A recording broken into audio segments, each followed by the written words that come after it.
My name is Robert Bonavito, New Jersey forensic accountant. This video is part of a series of videos where I discuss forensic accounting topics for educational purposes only. If this was a litigated matter, I would take a different approach, have different conclusions based on different facts and circumstances. Today's topic is going to be fraud. Who commits fraud and why? And mainly what I'm going to discuss is what's called the fraud triangle. And we get involved in a lot of business fraud, and one of the first things we do is we evaluate who in the company would be most likely involved in a fraud. And to do this, we have to know, why do employees commit fraud? And you're saying, well, there's not that much fraud in the, if I told you the amount of fraud that happens in the world is over $1 trillion a year. That's how much fraud is money is stolen or misallocated year in, year out. And remember, the gross product in nominal terms for the world is about $71 trillion. So that equates to like 2 or 3%, I think. So $1 trillion is a lot of money. Can you imagine if you open your bank? I found $1 trillion. But that's what is taken from companies illegally and individuals annually, $1 trillion. And back in the early 20th century, Donald Cressey invented what's called the fraud triangle. It's something we use to this day. And it kind of explains who would steal or why they would steal. We had a case where there was a bookkeeper, or a company rather, and the owner called me. He said, Bob, I run this manufacturing company for 20 years, and things were going good 10 years ago, and lately I don't understand why I'm not making money. I'm actually borrowing money to make payroll, and I have a line, for the first time I have a line of credit, and yet we're busy, and I just don't understand where the money's going. And so he had us go in there, and we went in and we did, looked at the fraud triangle, and we kind of zeroed in the bookkeeper right away, because we found out that the owner was very busy and had a very capable bookkeeper. And when you run a small business and you have someone who's a very good employee, you rely on them more and more and more and more.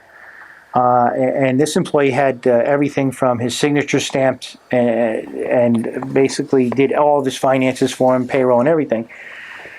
So we went back and we looked at, we did a transaction search, and we found that, like 4 or 5 years ago back, he actually paid his American Express bill with the company check.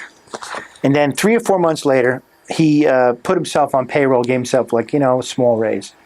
Then he gave himself a bigger raise, ended up doubling his salary. He also he set up dummy companies where he was transferring the money from the company to these other vendors, were supposedly vendors, but was really his company. He was transferring money to his mother's account, and a couple other ways he was stealing money. And the reason we kind of zeroed in, naturally, it was kind of obvious, 3 or 4 people who could have been stealing money.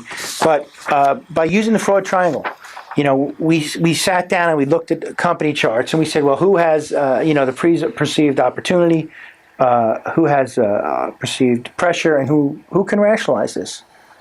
I would add another part to this triangle, and I would call it a diamond, because I would add capability to this triangle, because if you have these three criteria, you still can't steal unless you have a capability to steal. And with the bookkeeper, he kind of felt like he owned the company because he was working so much and he did so much, and maybe he was insulted because the boss never gave him big enough raises, and that was his rationalization for stealing. When he couldn't make his American Express bill, he stole. Pressure. He wanted to live above his means. He wanted a nicer car. He wanted to impress his mother, and he wanted to show off in front of his friends. And he had the opportunity because the business owner, he's busy running the business. So he's scratching his head like, why am I borrowing money to make payroll when we're busier, their sales are up, and the accountants, they would have accountants go in and do their compilations, but they weren't looking for fraud like we were. So we were able to prepare reports, quantify the damages. We actually testified. He went to jail. Most of the money wasn't recovered, unfortunately, because he had even though he was stealing, money left and right, he didn't have any excess assets. But here's a case where we have what's called an accidental fraudster. And what that is someone who kind of just stumbles upon it. This guy was not a thief when he came into the company. He became a thief. And probably when he gets out of jail, he will go to another company. If they don't do a background check, he will steal from them. And see, that's when you become a predator. And there are a lot of predators out there. And you will never know a predator because they're usually the nicest. They have it's very difficult to know that you have a predator on your hand. When you have a predator, what they do is they seek out weaknesses in internal control. Okay? An accidental fraudster, they kind of stumble upon it, and they have opportunity. They meet the opportunity pressure, and they have the capability to steal.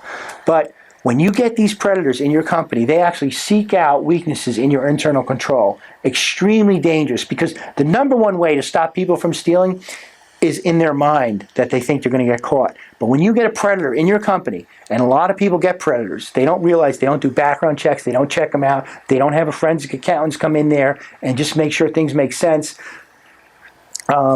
If you have a predator in your company and you give them a signature stamp and you let them control the payroll and you don't segregate the duties, open your bank statement. Don't let them open the bank statement, do the bank rec. I know things are tight and you're busy, but if you get a predator in your company, they can steal hundreds of thousands of dollars and you will never notice, because it's not like they do it at once. They do it over a long period of time. We see a lot of this. So be careful with that. Make sure you keep control. Open your bank statements. If you hire someone, do a background check. If you feel uncomfortable, get a forensic accountant in there to look at it, because your accountant is not looking for fraud, probably won't find it, unless you specifically tell them there's an issue, and a lot of times they don't. So again, the three things that we look for is perceived opportunity, pressure, rationalization, and I would put capability, because if you don't have, you may have all these three, but if you don't have the capability to steal, you don't understand how to steal, you're not going to be able to do it. There's other things we use. One is called MICE, an acronym. It means money, ideology, coercion, ego.